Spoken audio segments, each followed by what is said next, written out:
হেই WhatsApp guys, কেমন আছেন আপনারা? দেখছেন ফারদিন ব্লগ।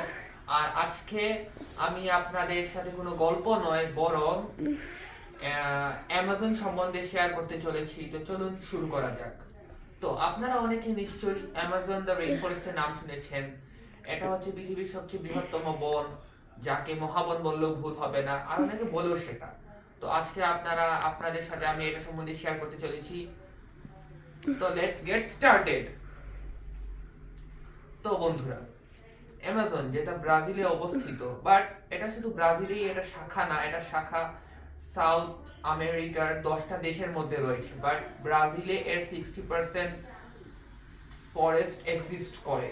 তো এই জন্যই অনেকে মনে করে যে এটা শুধু ব্রাজিলে অবস্থিত, বাট না, এটা ব্রাজিল সহ আরো 10টি দেশের সাথে এটা কোলাবোরেট করে ফরেস্টটি। আর এটা মনে করা হয় যে অ্যামাজন রেইন ফরেস্ট 10টা দেশেরই সমান বৃহত্তর, আর এটা লজিক্যালি প্রমাণিত। আর আজকে আমি বলতে চলেছি অ্যামাজন সম্বন্ধে 10টি ফ্যাক্ট যা একেবারে সত্য ও প্রমাণিত। First of all, Amazon rain forest হচ্ছে 10টি দেশের সমান। আর এটি মূলত ডাইনোসর এক্সটিংক্ট হওয়ার পরে আবিষ্কৃত হয়। আর এখান থেকেই টাইটানোবোয়া স্নেকটি এসেছিল, যেটা পৃথিবীর সবচেয়ে বৃহত্তম সাপ, সাথে অ্যানাকোন্ডারও পূর্বপুরুষ হিসেবে ধরা হয়।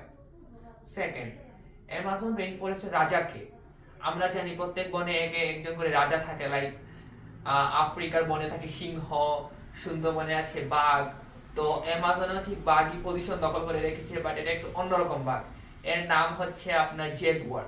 তো জেগুয়ার এতটাই শক্তিশালী যে এর বাইট ফোর্স রয়্যাল বেঙ্গল টাইগারের চেয়ে একটু কম হলেও এটা অ্যামাজনের বড় বড় প্রাণীকে পর্যন্ত শিকার করে। এমনকি এর হাত থেকে কুমির, অ্যানাকোন্ডা পর্যন্ত বাদ যায় না। যারা অ্যামাজনে রাজ করে এরা পর্যন্ত জেগুয়ারকে ভয় পায়। 3 নম্বর, অ্যামাজনে একটা ফুটন্ত নদী আছে যেটা এত গরম যে শীত হোক বা গরম হোক তফাতই পড়ে না। এখানে যদি কেউ গোসল করতে যায় সে পুরো ছাই হয়ে যাবে, এমন অবস্থা। তো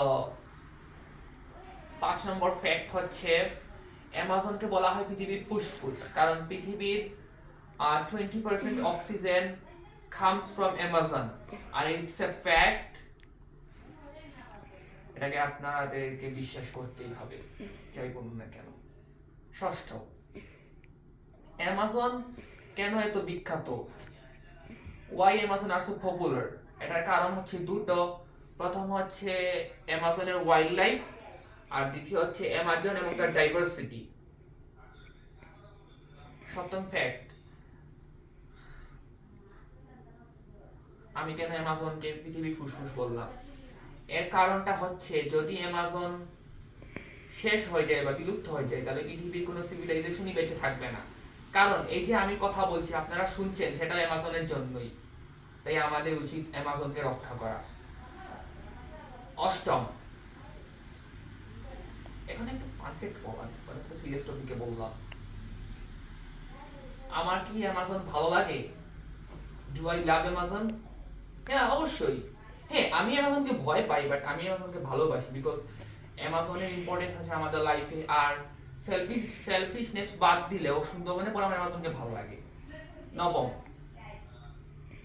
অ্যামাজনের একটু প্রাণী সম্বন্ধে বলা যাক। জেগুয়ার, অ্যানাকোন্ডা, কুমির, পোমা, আরো অনেক প্রাণী আছে, আমিও তো কিছু রিসার্চ করিনি। আর দশম, অ্যামাজনের বর্তমান অবস্থা। আপনারা অনেকেই জানেন যে অ্যামাজন প্রকৃতি থেকে পুরস্কৃত আমাদের জন্য একটি উপহার, যাকে আমাদের রক্ষা করা উচিত। সাথে অ্যামাজনে কয়েকবার হামলাও হয়েছে। এমনকি অ্যামাজনে অনেক প্রাচীন ট্রাইবও থাকতো, যারা মূলত 1700-1800 সালের দিকে বিলুপ্ত হয়ে গেছে। আর সাথে অ্যামাজনে কয়েকবার হামলাও হয়েছে বা কয়েকবার আগুনও ধরেছে। তাহলে বর্তমানে অ্যামাজনের অবস্থা কিছুটা শোচনীয়, তবে আল্লাহর পক্ষ থেকে অ্যামাজন সুরক্ষিত। তো বন্ধুরা, আজকের জন্য এতটুকুই। ভিডিওটা ভালো লাগলে লাইক শেয়ার অবশ্যই করবেন, সাথে একটা সাবস্ক্রাইব করতে ভুলবেন না। আপনাদের সাথে আবার দেখা হবে অন্য একটা ভিডিওতে। Good bye.